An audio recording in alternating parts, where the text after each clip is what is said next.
ये एक ऐसी चीज़ है कि लोग इसको बड़ी लाइटली लेते हैं और लोग समझते हैं कोई बात नहीं, जो कंज्यूम कर रहे हैं इससे क्या फ़र्क पड़ता है कि किस तरीके से slowly but surely porn addiction जो है वो क्योंकि आपके जो टॉलरेंस लेवल है डोपामाइन के उसको बढ़ाती चली जा रही है, तो there comes a point that you are no longer satisfied. You have to stop because your lord has told you to stop. This is not worthwhile. ये एक बात मोमिन को ज़ेब नहीं देती है, जिन आँखों से अल्लाह के कलाम को पढ़ता है, ठीक है, उन आँखों से जो है वो उन चीज़ों को देखे जो अल्लाह ताला ने परमिट नहीं की है। ये उस तोहफे की बेहुरमती है जो अल्लाह ताला ने आपको आँखों की सूरत में दी है।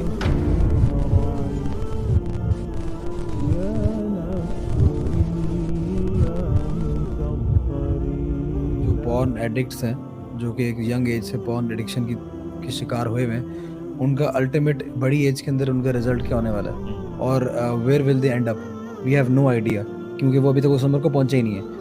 इसके ऊपर बेशुमार डॉक्यूमेंट्रीज भी बनी हुई हैं टेड बंडी के नाम से। उसने एक बात छोटी छोटी सी की थी जो मैं हमेशा मेंशन करता होता हूँ। टेड बंडी से जो है ना वो किसी ने पूछा था अपनी बिल्कुल सजाए मौत से पहले, because basically he was a serial killer who was cot, और फिर उसने बताया था कि कोई 30 से ज्यादा खवातीन जो है ना वो तो साबित हो चुकी थी इसने कत्ल की थी, लड़कियां, और वो कहता है कि मैं इससे कहीं ज्यादा मार चुका हूं, आई हैव लॉस्ट काउंट। और जब वो ये बात कर तो उससे पूछा गया कि मतलब हाउ इट ऑल स्टार्टेड, और मतलब आप एक्सप्लेन करें जरा, आप अपनी सिचुएशन एक्सप्लेन करें। And what he said was, जो उसकी स्टोरी थी वो बड़ी अमेजिंग और हम सब के लिए वो जरूरी है। जो ये लोग बातें करते हैं ना कि कोई फर्क नहीं पड़ता जो मर्जी कंज्यूम करो, वो बंदा कहता है कि I was brought up in a very conservative Christian family, और कहता है मैं ऐसी फैमिली से बिलोंग नहीं करता जहाँ पे ब्रोकन हाउस होल्ड है, माँ बाप की लड़ाई होती है या अब्यूसिव पेरेंट्स हैं। बड़ी अच्छी फैमिली, प्यार करने वाले माँ बाप और ख्याल रखने वाले कि गलत काम में ना पड़ जाएं बच्चे, और बड़ी तवज्जो देने वाले माँ बाप। कहता है एक यंग एज से जो ना I was expose to pornography, ठीक है, और उसके बाद जब मैं एक्सपोज हुआ एक मरतबा तो मैंने कहा चल इससे बाद नेक्स्ट स्टेप, फिर इस तरह की देखते हैं, फिर ये देखते हैं, फिर ये देखते हैं, ये देखते हैं। And this is something I think I want to emphasize is the most damaging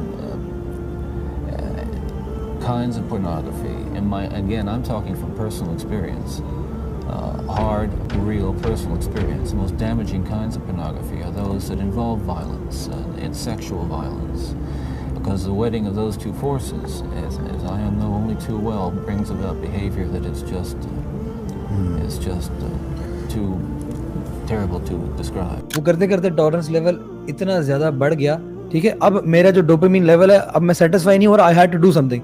अब वो सेटिस्फेक्शन को पूरा करने के लिए मैं कहाँ से पूरा करूँ, लड़की तो नहीं मिलेगी मुझे इस तरह। तो कहते क्या कर किया मैंने एक लड़की को अगवा किया, उससे सारी अपनी फैंटेसीज पूरी की, और जब अब मैंने कहा अब क्या करूँ, अब उसको मारना पड़ा मुझे, और फिर अगली लड़की को पकड़ा, फिर उससे कोई और फैंटेसी पूरी की, फिर उसको मारा, फिर एक और को पकड़ा, करते करते करते करते वो कहता है कि मैं एक सीरियल किलर बन गया और मैं आज आपके सामने now I am standing on death row.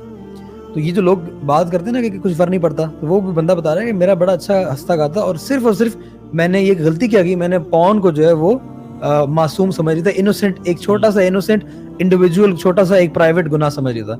It's not like that. तो रोजा आपको जो है इस चीज पे बड़ा जबरदस्त ट्रेन करता है कि आपका रब आपको देख रहा है, आप हलाल को छोड़े हो तो आप हराम को भी छोड़ो, क्योंकि आपने किसी और के डर से नहीं, अपनी रेपुटेशन के डर से नहीं, you have to stop because your lord has told you to stop. This is not worthwhile. ये एक बात मोमिन को ज़ेब नहीं देती है, जिन आंखों से अल्लाह के कलाम को पढ़ता है, ठीक है, उन आंखों से जो है वो उन चीज़ों को देखे जो अल्लाह ताला ने परमिट नहीं की है। ये उस तोहफे की बेहुरमती है जो अल्लाह ताला ने आपको आंखों की सूरत में।